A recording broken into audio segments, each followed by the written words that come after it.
नमस्कार. उद्या गुरुवार. उद्या आहे निर्जला एकादशी. हिंदू धर्मातील अत्यंत पवित्र, कठीण आणि अत्यंत फलदायी हे व्रत आहे. तर उद्या कोणत्याही परिस्थितीत दिवसभरात कधीही घरात आणा या झाडाचे एक पान. शत्रू तुमच्यासमोर लोटांगण घालतील. मुलाची, पतीची तुमची खूप प्रगती होणार आहे.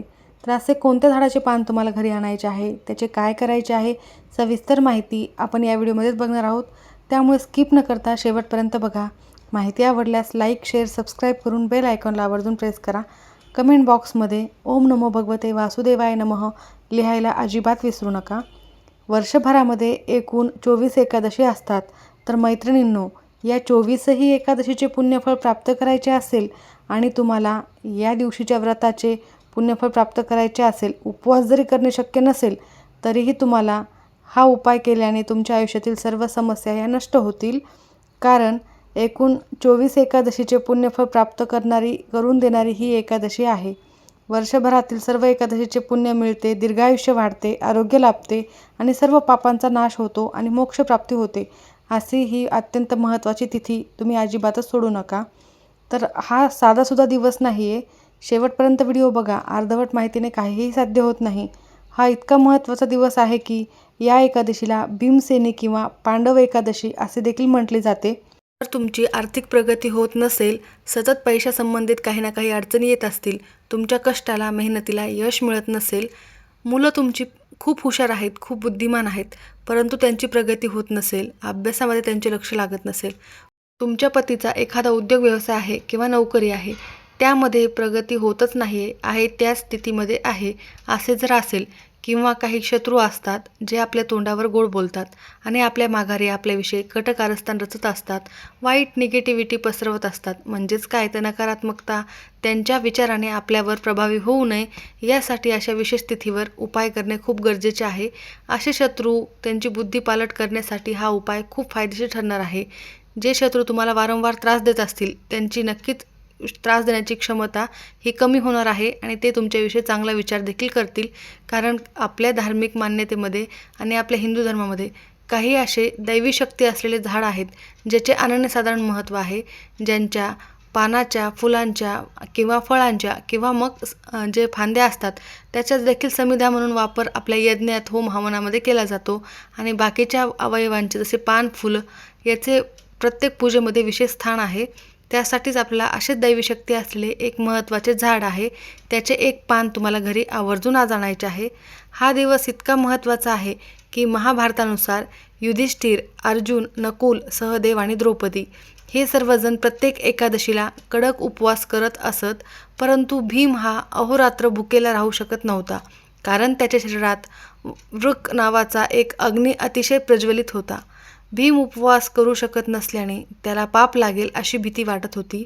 यावर उपाय म्हणून महर्षी वेदव्यासांनी भीमाला सांगितले की तू वर्षभरातून केवळ एकदाच येणाऱ्या ज्येष्ठ महिन्यातील निर्जला एकादशीचा कडक उपवास कर, ज्यामध्ये पाण्याचा थेंबही पिऊ नकोस. यामुळे तुला सर्व एकादशीचे पुण्यफळ मिळेल. व्यासांच्या सांगण्यावरून भीमाने हे कठीण व्रत पूर्ण केले. म्हणूनच या एकादशीला भीमसेनी एकादशी असे देखील म्हणतात. तर तुम्हाला उद्या हा उपाय करण्यासाठी काय करायचे आहे? एकादशीच्या दिवशी ब्रह्ममुहूर्तावर उठायचे आहे, सूर्योदयापूर्वी. त्यानंतर स्वच्छ स्नान करायचे आहे. स्नानाच्या पाण्यामध्ये चिमूटभर हळद टाकायची आहे. त्यानंतर स्नान करायचे आहे. स्नान आटपून झाल्यानंतर तुमच्या देवघरातील देवांची विधिवत पूजा करायची आहे. शक्यतो या दिवशी पिवळे वस्त्र परिधान करणे शक्य झाले तर आवर्जून करा. यामुळे तुमचा गुरुग्रह हा मजबूत होईल. कुंडलीतील जेव्हा गुरुग्रह मजबूत असतो तेव्हा तुमच्यावर येणाऱ्या असंख्य समस्या नष्ट होतात. प्रत्येक कामामध्ये तुम्हाला यश मिळत असते. त्यासोबतच तुम्हाला विष्णूंच्या पूजेचा, उपवासाचा संकल्प करायचा आहे जेव्हा तुम्ही पूजा करणार आहात त्यावेळेला. त्यानंतर भगवान विष्णू, माता लक्ष्मीच्या मूर्तीला पिवळी फुले, फळे, अक्षता, चंदन, तुळशीची पाने अर्पण करायची आहेत. जर तुमच्या घरामध्ये भगवान विष्णूंची आणि मूर्ती जर असेल, माता लक्ष्मी, भगवान विष्णू एकत्रित जरी मूर्ती असेल किंवा विठ्ठल रुक्माईची मूर्ती असेल किंवा मग बाळकृष्णाची जरी मूर्ती असेल तर त्यावर तुम्ही शक्य असेल तर आवर्जून अभिषेक करायचा आहे. अभिषेक करत असताना ओम नमो भगवते वासुदेवाय नमः या मंत्राचा 108 वेळा जप करायचा आहे किंवा मग विष्णू सहस्रनाम तुम्हाला पठण किंवा मग श्रवण करणे शक्य झाले तर आवर्जून करा. त्यानंतर तुम्हाला विष्णूंना पिवळा मिठाईचा नैवेद्य अर्पण करायचा आहे. त्यावर तुळशीपत्र हे आवर्जून ठेवायचे आहे. आदल्या दिवशीच तोडून ठेवा किंवा मग ज्या ठिकाणी फुले मिळतात तिथून तुम्ही आणले तरीही चालेल. तुळशीला एकादशीच्या दिवशी अजिबात स्पर्श करायचा नाही आहे, त्यामुळे आदल्या दिवशीच ठेवावे. आणि तुळशीपत्राचे महत्त्व हे एकादशीला खूप जास्त आहे. ते तुम्हाला नैवेद्यावर ठेवल्याशिवाय नैवेद्य तुमचा पूर्ण संपन्न होणार नाही. त्यानंतर विष्णूंची आरती करून निर्जला एकादशीची व्रतकथा वाचायची किंवा ऐकायची आहे. एकादशीच्या सूर्योदयापासून ते दुसऱ्या दिवशीच्या द्वादशीच्या सूर्योदयापर्यंत अन्न किंवा पाणी दोन्हीही ग्रहण करू नये, इतका हा उपवास कडक असतो. केवळ पूजेच्या वेळी आचमन करण्यासाठी 3 थेंब पाणी घेण्याची मुभा असते. त्यासोबतच या दिवशी गरिबांना किंवा ब्राह्मणांना पाण्याने भरलेला मातीचा घडा, छत्री, पंखा, पांढरे वस्त्र किंवा खरबूज दान करावे अत्यंत शुभ मानले जाते. या दिवशी चुकूनही घरामध्ये तामसिक अन्न जसे लसूण, कांदा बनवू नये आणि काळे कपडे देखील घालू नयेत. या दिवशी दुपारी झोपणे देखील निषिद्ध मानले जाते. अत्यंत फायदेशीर आणि खूप पुण्यदायी ही तिथी असल्यामुळे तुम्ही हे नियम आवर्जून पाळा आणि हा उपाय आपण पुढे बघूयात. वेळ न वाया घालवता पुढील माहिती लवकरात लवकर बघूयात. तर मैत्रिणींनो, शत्रू त्रास तुम्हाला खूप असंख्य समस्यांना सामोरे जावे लागण्यासाठी त्रासदायक असतो. कारण असे काही शत्रू असतात ज्यांना आपले सुख देखवत नाही, आपली प्रगती देखील सहन होत नाही. आणि त्यांच्या वाईट नजरेपासून बचाव होण्यासाठीच तुम्हाला हा उपाय करायचा आहे. कारण हा उपाय केल्याने तुमच्या कामातील अडचणी दूर होतील. अशा या शुभ दिवशी तुम्ही काही प्रभावी उपाय सात्विकतेने आणि मनोभावे जर केलेत, त्याचे तुम्हाला नक्की शुभ परिणाम पाहायला मिळतील. या व्रतामुळे घरातील नकारात्मकता, क्लेश, पैशांची चणचण कायमची दूर होते. त्यामुळे प्रत्येकाने ही कथा ऐकलीच असेल तर नक्कीच शुभ ठरणार आहे आणि त्यासोबत हा उपाय देखील खूप प्रभावी ठरणार आहे. चला तर मैत्रिणींनो, तुम्ही सर्वांनी ही कथा ऐकलेलीच असेल, खूप महत्त्वाची आहे आणि आजच्या या शुभ दिवशी तुमच्या कानावर ही कथा पडल्यास नक्कीच त्याचे शुभ परिणाम तुम्हाला पाहायला मिळतील. चला आता आपल्या मुख्य विषयाकडे वळूयात. तर तुम्हाला दिवसभरात कोणत्या अशा पवित्र आणि दैवी शक्ती असलेल्या झाडाची पान घरी आणायचे आहे ते आपण आत्ता बघणार आहोत. त्यामुळे व्हिडिओ तुम्ही शेवटपर्यंत बघा. त्या पानाचे करायचे काय आहे, मंत्र कोणता म्हणायचा आहे आणि याचे शुभ परिणाम नक्कीच तुम्हाला चांगले मिळणार आहेत जर योग्यरित्या तुम्ही हा उपाय केला तर. त्यामुळे व्हिडिओ शेवटपर्यंत नक्की बघावा. शक्यतो तुम्ही सकाळी 11 वाजेपर्यंत केला तर उत्तम ठरेल, ब्रह्ममुहूर्तापासून 11 वाजेपर्यंत. आणि तुम्हाला संध्याकाळी हा उपाय करता येणार नाही, कारण संध्याकाळी कोणत्याही झाडाला स्पर्श केला जात नाही. म्हणून तुम्ही सकाळी लवकर हा उपाय करण्याचा प्रयत्न करा. नाहीच शक्य झाले तर मग तुम्ही संध्याकाळी 3 संजेच्या आत म्हणजे 5 वाजेपर्यंत साधारणतः हा उपाय करू शकता. यामध्ये मी 2 उपाय सांगणार आहे. एक जे पान आहे ते पान तुम्हाला कुठेही मिळेल आणि ते पान म्हणजे नागवेलीचे पान म्हणजेच विड्याचे पान. हे तुम्हाला ज्या ठिकाणी फुले मिळते तिथे देखील मिळून जाईल.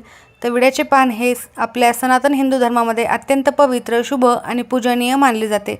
कोणत्याही लहान मोठ्या पूजेमध्ये कलश स्थापनेसाठी शुभ कार्यात विड्याच्या पानांचा वापर अनिवार्य आहे. तर हिंदू धर्मशास्त्रानुसार विड्याच्या पानाचे महत्त्व आणि त्यामागे काय कारण आहे हे बघूयात. हिंदू पुराण कथानुसार समुद्रमंथनाच्या वेळी विड्याच्या पानाची उत्पत्ती झाली होती. या पानामध्ये वेगवेगळ्या भागात प्रामुख्याने देवीदेवतांचा वास असतो. पानाच्या अग्रभागात म्हणजे शेंड्याला यामध्ये माता लक्ष्मी आणि इंद्रदेव निवास करत असतात. म्हणून पूजेत शेंडा हा तुटलेला कधीही वापरत नाहीत. पानाचा शेंडा असलेलेच पान वापरतात. पानाचा मध्यभाग यामध्ये माता सरस्वतीचा वास असतो, जी बुद्धी आणि ज्ञान प्रदान करत असते. आणि पानाच्या खालचा भाग म्हणजे देठ यामध्ये प्रभू शिव आणि यमराज यांचा वास मानला जातो. पानाची डावी बाजू येथे माता पार्वतीचा वास असतो आणि पानाची उजवी बाजू येथे सूर्यदेव आणि कामतंत्राचे देव वास करत असतात. विड्याच्या पानाच्या संपूर्ण भागावर भगवान विष्णूंचा वास मानला जातो. पूजेच्या सुरुवातीला कलश स्थापन करताना कलशाच्या तोंडावर विड्याची पाने किंवा आंब्याची पाने ठेवली जातात. हे पान ब्रह्मांडातील सात्विक लहरी आकर्षित करण्याचे काम करत असते. पूजेमध्ये शेवटी देवांचा मान म्हणून तांबूल म्हणजेच 2 विड्यांची पाने, सुपारी, वेलची, लवंग आणि चुना अर्पण केला जातो. याशिवाय कोणतीही पूजा पूर्ण मानली जात नाही. विड्याचे पान घराबाहेरील किंवा मनातील नकारात्मक ऊर्जा, वाईट नजर, दोष शोषून घेत असतात अशी देखील धार्मिक श्रद्धा आहे. पूजेच्या सुरुवातीला हातामध्ये विड्याची पान, सुपारी, अक्षता ठेवून पूजेचा संकल्प करण्यात येतो. इतकं महत्त्वाचं या पानाला स्थान आहे आपल्या धार्मिक मान्यतेमध्ये. म्हणून तुम्हाला याचा आवर्जून एक उपाय करायचाच आहे. तर तुम्हाला यासाठी हिरवेगार स्वच्छ असे 1 विड्याचे पान घ्यायचे आहे. पान कुठेही फाटलेले, सुकलेले किंवा त्याला छिद्र असलेले नसावे. अशा पानाला खंडित पान मानले जाते, तर ते पान पूजेमध्ये वापरले जात नाही. पानाचा देठ आणि वरचा टोकदार शेंडा नेहमी शाबूत असावा. तर तुम्हाला हे उपाय करताना तुमचे मन शुद्ध असावे आणि देवावर पूर्ण श्रद्धा असावी. उपाय करताना वापरले जाणारे पान हे कुठेही फाटलेले सुकलेले नसावे, तरच तुम्हाला हा उपाय फलदायी ठरणार आहे.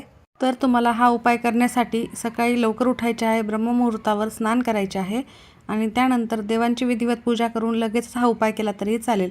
तर तुम्हाला एक विड्याचे पान लागणार आहे आणि तुम्हाला त्या देवासमोर आसन टाकून बसायचे आहे. गंगाजलाने हे पान स्वच्छ धुवून घ्यायचे आहे आणि तुम्हाला त्यावर चंदनाने किंवा कुंकवाने ओम विष्णवे नमः असे लिहायचे आहे. आणि हे पान तुम्हाला भगवान विष्णूंच्या चरणी किंवा भगवान विष्णूंची मूर्ती किंवा फोटो तुमच्याकडे नसेल तर मग बाळकृष्णाच्या चरणी तुम्हाला हे पान अर्पण करायचे आहे. तिथेच बसून तुम्हाला ओम नमो भगवते वासुदेवाय नमः 108 जप करायचा आहे. त्यासोबतच विष्णू सहस्रनामाचे पठण किंवा श्रवण करायचे आहे आणि तिथेच बसून तुम्हाला एक वेळेला व्यंकटेश स्तोत्राचे देखील पठण करायचे आहे. विष्णू देवतांना नमस्कार करायचा आहे. तुमची जी काही इच्छा आहे तिथे तुम्हाला बोलायची आहे. नक्कीच तुमच्या आयुष्यातील सर्व समस्या या गोष्टीने नष्ट होतील. आणि दुसऱ्या दिवशी द्वादशीला हे पान एका पिवळ्या रंगाच्या कपड्यात बांधून तुमच्या तिजोरीमध्ये किंवा ज्या ठिकाणी तुम्ही धनसंपत्ती ठेवता, पैसे ठेवता, सोने नाणे ठेवता, त्या ठिकाणी तुम्हाला हे पान ठेवायचे आहे. यामुळे घरात कधीही पैशाची कमतरता भासणार नाही. हा उपाय तुम्ही आवर्जून करा, खूप महत्त्वाचा आणि प्रभावी ठरणार आहे. दुसरा अजून एक उपाय आहे, तो म्हणजे दुसरे एक पान, ते म्हणजे पिंपळाच्या झाडाचे पान. पिंपळाच्या झाडामध्ये भगवान विष्णूंचा वास असतो आणि हा उपाय तुम्हाला कर्जमुक्तीसाठी आणि धनलाभासाठी करायचा आहे. एकादशीच्या दिवशी सकाळीच पिंपळाच्या झाडाचे एक अखंड पान घरी आणायचे आहे. तर त्यासाठी तुम्हाला जायचे आणि पान घेऊन यायचे असे नाही, तर सकाळी लवकर उठून शुचिर्भूत होऊन त्यानंतर एका तांब्यामध्ये पाणी घ्यायचे आहे. हळद, कुंकू, अक्षता, फूल घ्यायचे आहे. एक दिवा घ्यायचा आहे. शक्यतो मोहरीच्या तेलाचा घ्या किंवा मग साध्या तेलाचा घेतला तरीही चालेल. दुहेरी कापसाची वात घ्यायची आहे आणि तुम्हाला पिंपळाच्या झाडाजवळ जायचे आहे. तिथे सर्वप्रथम दिवा प्रज्वलित करायचा आहे. हळद, कुंकू, अक्षता, फुले अर्पण करायचे आहे. नमस्कार करायचा आहे व तिथे पाणी अर्पण करायचे आहे. त्यानंतर तुम्हाला त्या झाडाला 11 प्रदक्षिणा करायच्या आहेत. ओम नमो भगवते वासुदेवाय नमः मंत्राचा जप करायचा आहे. हे पान तुम्ही कशासाठी नेत आहात तिथे पिंपळाच्या झाडाला तुम्हाला सांगायचे आहे. त्याचे एक पान तुम्हाला घरी आणायचे आहे. ते पान स्वच्छ गंगाजलाने धुवून घ्यायचे आहे. त्यावर हळदीने किंवा चंदनाने श्री असा माता लक्ष्मीचा बीज मंत्र लिहायचा आहे. हे पान तुमच्या घरातील देवघरामध्ये लक्ष्मी आणि विष्णूंच्या मूर्तीजवळ ठेवायचे आहे आणि दुसऱ्या दिवशी द्वादशीला हे पान तुमच्या तिजोरीमध्ये ठेवायचे आहे. यामुळे देखील तुमच्या घरामध्ये पैशांचा आवक वाढतो. तर दोन्हीपैकी कोणतेही एक पान तुम्हाला मिळाले तर तुम्ही नक्की आणा. खूप महत्त्वाचे आणि खूप प्रभावी ठरणार आहे. आणि हे पान देखील जेव्हा तुम्ही उपाय करताना देवघरामध्ये ठेवणार आहात तेव्हा ओम श्री महालक्ष्मी नमो नमः, ओम नमो भगवते वासुदेवाय नमः या दोन्ही मंत्राचा 108 वेळेला जप करायचा आहे. विष्णू सहस्रनामाचे पठण करायचे आहे. व्यंकटेश स्तोत्राचे देखील एक वेळेला पठण करायचे आहे. आवर्जून हा देखील उपाय करा, खूप प्रभावशाली ठरणार आहे.